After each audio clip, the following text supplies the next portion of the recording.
នឹងអរិយធម៌ដ៏ចំណាស់ទាំង4នៃមនុស្សជាតិគឺអ៊ីជីប មេសូប៉ូតាមី ឥណ្ឌានិងចិនមានទំនាក់ទំនងរកស៊ីជាមួយគ្នាច្រើនតាំងពីយុគសម័យបុរាណក៏ប៉ុន្តែប្រជាជននៅក្នុងតំបន់ទាំងមូលនេះច្រើនតែជាអ្នកជំនាញខាងការដឹកជញ្ជូនតាមផ្លូវគោកឬក៏មានការដឹកជញ្ជូនតាមផ្លូវទឹកខ្លះដែរក៏ប៉ុន្តែគឺជាការដឹកជញ្ជូនតាមដងទន្លេបើគេនិយាយអំពីអ្នកជំនាញខាងដើរសមុទ្រវិញគេត្រូវទៅមើលបណ្ដារដ្ឋដែលចាប់កំណើតឡើងជាបន្តគ្នានៅជុំវិញសមុទ្រមេឌីទែរ៉ាណេយើងស្ថិតនៅក្នុងអំឡុងយុគសម័យលង្ហិនគឺប្រមាណពី3000ឆ្នាំមុនគ្រិស្តសករាជរហូតទៅដល់ប្រមាណជា1000ឆ្នាំមុនគ្រិស្តសករាជនៅខាងជើងឆ្នេរសមុទ្រអ៊ីជីបក្នុងសមុទ្រមេឌីទែរ៉ាណេមានកោះដ៏ធំមួយឈ្មោះថាកោះក្រែតដែលបច្ចុប្បន្ននេះគឺជាផ្នែកមួយនៃប្រទេសក្រិចគឺអ្នកកោះក្រែតនេះហើយដែលជាអ្នកដោះគំនិតនិងមានជំនាញខាងនាវាចរតាមផ្លូវសមុទ្រមុនគេដោយពួកគេបានបង្កើតនាវាសមុទ្រមួយប្រភេទ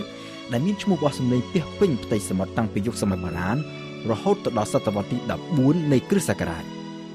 នាវាសមុទ្របង្កើតឡើងដោយអ្នកកោះក្រែតនេះត្រូវបានគេឲ្យឈ្មោះតាមភាសាក្រិចបុរាណថា Galea ហើយតាមភាសាបារាំងបច្ចុប្បន្នថា Galea គឺជាប្រភេទនាវាសមុទ្រដែលមានក្តោងផងនិងមានដងចែកផងដែលតម្រៀបជាជួរទាំងសងខាងតាំងពីក្បាលរហូតដល់កន្ទុយដោយសារតែនៅសម័យកាលនោះមនុស្សនៅមិនទាន់រកឃើញទ្រឹស្ដីរូបវិទ្យាដើម្បីអាចប្រើកម្លាំងទល់នឹងកម្លាំងបាននៅឡើយដូច្នេះក្នុងការបើកបរនាវា Galea គេអាចបើកក្តោងប្រើតែនៅពេលណាដែលមានខ្យល់បក់មកពីខាងក្រោយប៉ុណ្ណោះហើយក្រៅពីនេះគេត្រូវមានមនុស្សចែវទើបវាអាចធ្វើដំណើរទៅមុខបានដោយសារតែហេតុនេះហើយទើបនាវា Galea ដែលជានាវាដ៏មាំមិនខ្លាចព្យុះមិនខ្លាចរលកក៏ប៉ុន្តែមិនអាចធ្វើដំណើរចេញឆ្ងាយពីឆ្នេរបានយូរនោះទេដោយសារតែចំនួនមនុស្សដែលត្រូវចែវមានចំនួនច្រើនហើយប្រើកម្លាំងច្រើនដូច្នេះត្រូវការផឹកទឹកច្រើនដែលគេមិនអាចដឹកយកតាមគ្រប់គ្រាន់សម្រាប់ច្រើនថ្ងៃបានទើបចាំបាច់ត្រូវតែចូលសម្ចតនៅមាត់ឆ្នេរជារៀងរាល់យប់ក៏ប៉ុន្តែទោះជាយ៉ាងនេះក៏ដោយនាវា Galea គឺជាមធ្យោបាយដឹកជញ្ជូនដ៏សំខាន់មួយសម្រាប់ឲ្យអ្នកកោះក្រែតធ្វើជំនួញជួញដូរតាមផ្លូវសមុទ្រនៅជុំវិញតំបន់មេឌីទែរ៉ាណេចាប់តាំងពីអ៊ីជីបរហូតទៅដល់ក្រិចយើងធ្លាប់បានឃើញហើយថារបរកសិកម្មជួយឲ្យមនុស្សបង្កើនសមត្ថភាពផលិតបានច្រើនជាងការបរបាញ់រហូតដល់ទៅរាប់រយដងរបរជួញដូររឹតតែជួយឲ្យមនុស្សមានបានកាន់តែឆាប់ជាងរបរកសិកម្មទៅទៀតហើយដូច្នេះហើយបានជាអ្នកកោះក្រែតសម័យដើមគឺជាអ្នកមានដ៏ស្ដុកស្ដំបំផុតក៏ប៉ុន្តែនៅចុងយុគសម័យលង្ហិនប្រមាណជា1000ឆ្នាំមុនគ្រិស្តសករាជប្រមាណជាង3000ឆ្នាំមុនសម័យកាលបច្ចុប្បន្នអ្នកកោះក្រែតដែលជាអ្នកពូកែខាងជំនួញក៏ចាប់ផ្ដើមធ្លាក់ចុះដុនដាបម្យ៉ាងប្រហែលមកពីពួកគេត្រូវទទួលរងនៅចំហាយនៃការផ្ទុះភ្នំភ្លើងដ៏ធំមួយនៅកោះដែលនៅក្បែរនោះហើយម្យ៉ាងទៀតពួកគេត្រូវទទួលនឹងការឈ្លានពានពីសំណាក់ក្រិចនិងហ្វីនីស៊ីដែលមានទីតាំងនៅម្ដុំប្រទេសលីបង់បច្ចុប្បន្ននៅពេលនោះក្រិចនិងហ្វីនីស៊ីដែលបានរៀនសូត្រច្រើនពីកោះក្រែតក៏សុទ្ធតែជាអ្នកមានជំនាញខាងដើរសមុទ្រដែរក្រិចកាន់កាប់ដែនសមុទ្រដែលនៅប៉ែកខាងជើងកោះក្រែតចំណែក Phoenicia វិញកាន់កាប់ដែនសមុទ្រដែលនៅក្បែរលីបង់បច្ចុប្បន្ន Greg និង Phoenicia ជាអ្នកជំនាញខាងនាវាចរនិងការជួញដូរផ្លូវសមុទ្រដូចគ្នាក៏ប៉ុន្តែមានវប្បធម៌ខុសគ្នាប្រជាជន Greg និយាយភាសាក្នុងអំបូរអឺរ៉ុបចំណែកអ្នកស្រុក Phoenicia វិញនិយាយភាសាមួយដែលក្រោយមកបានក្លាយទៅជាភាសាអារ៉ាប់បច្ចុប្បន្នអ្នកស្រុក Phoenicia ដែលជាអ្នកពូកែខាងមុខជំនួញបានបង្កើតនូវស្នាដៃដ៏សំខាន់មួយដែលបន្សល់ទុកជាកេរមរតកដល់មនុស្សជាតិភាគច្រើននៅក្នុងសម័យកាលបច្ចុប្បន្ន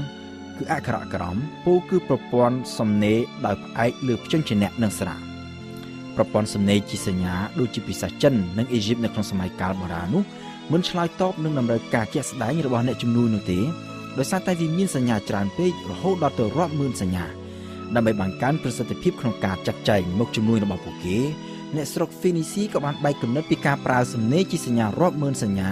បែរមកប្រើអក្សរឬអក្ខរៈដែលមានចំនួនតែជា20ដោយអក្សរនីមួយៗមិនមានអត្ថន័យអ្វីទាំងអស់ក៏ប៉ុន្តែគេអាចយកវាទៅផ្គុំនិងផ្សំបង្កើតបានជាពាក្យយ៉ាងច្រើនសន្ធឹកសន្ធាប់តាមតែចិត្តចង់បាន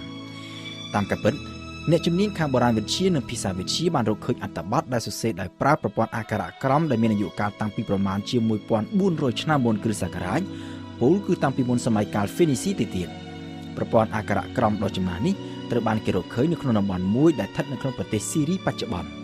នេះមានន័យថាការសរសេរតាមប្រព័ន្ធព្យញ្ជនៈនិងស្រៈត្រូវបានគេប្រើប្រាស់តាំងពីមុនសម័យកាល Phoenicia ទៅទៀតក៏ប៉ុន្តែគឺអ្នកស្រុក Phoenicia ដែលយកសំណេរបែបនេះមកអភិវឌ្ឍទៅជាប្រព័ន្ធសំណេរដ៏ទូលំទូលាយនិងពេញលេញប្រព័ន្ធសំណេរដែលត្រូវបានយើងប្រើប្រាស់យ៉ាងទូលំទូលាយបំផុតនៅក្នុងសម័យកាលបច្ចុប្បន្ននេះសប្តាហ៍នេះក្រៅពីចិននិងជប៉ុន គ្រប់ភាសាទាំងអស់នៅលើភពផែនដីនេះសុទ្ធតែប្រើប្រព័ន្ធសំណេរជាអក្សរឬអក្ខរៈក្នុងនោះក៏មានរួមទាំងភាសាខ្មែរផងដែរ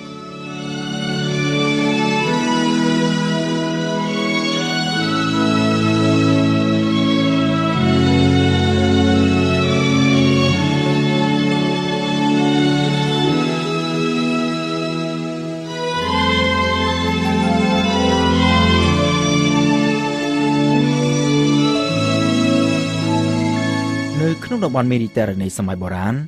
ក្រិចនិងហ្វីនីស៊ីមិនធ្វើសង្គ្រាមនឹងគ្នានោះទេក៏ប៉ុន្តែពួកគេធ្វើការបែងចែកដែនឥទ្ធិពលគ្នា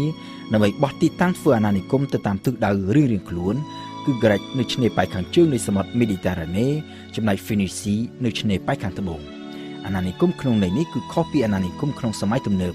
សម្រាប់ពួកក្រិចនិងហ្វីនីស៊ីនៅសម័យដើមនៅពេលណាដែលទីក្រុងមួយមានមនុស្សច្រើនពេកក្រុមគ្រួសារខ្លះក៏ចាក់ចេញពីក្រុងនេះទៅកាន់ទីកន្លែងថ្មីដែលនៅតាមកោះឬតាមបណ្ដោយឆ្នេរសមុទ្រមេឌីទែរ៉ាណេដើម្បីបង្កើតទៅជាទីក្រុងថ្មីមួយដែលមានរចនាសម្ព័ន្ធគ្រប់គ្រងឯករាជ្យដាច់ចេញពីក្រុងចាស់ទាំងក្រិចទាំងហ្វីនីស៊ីនិងបណ្ដាប្រទេសអាណាចក្រផ្សេងទៀតនៅក្នុងសម័យកាលនោះមិនមានការបង្កើតជាប្រទេសក្នុងទម្រង់ជាប្រជាជាតិដូចជាសប្តាហ៍ថ្ងៃនេះទេពួកគេគ្រាន់តែជាប្រជាជនដែលចេញពីអំបូរតែមួយនិយាយភាសាដូចគ្នា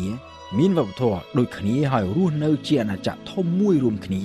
ក៏ប៉ុន្តែមានអំណាចដឹកនាំឯករាជ្យដាច់ពីគ្នាទៅតាមទីក្រុងផ្សេងគ្នាប្រៀបបាននឹងកូនរដ្ឋតូចឯករាជ្យដាច់ចេញពីគ្នា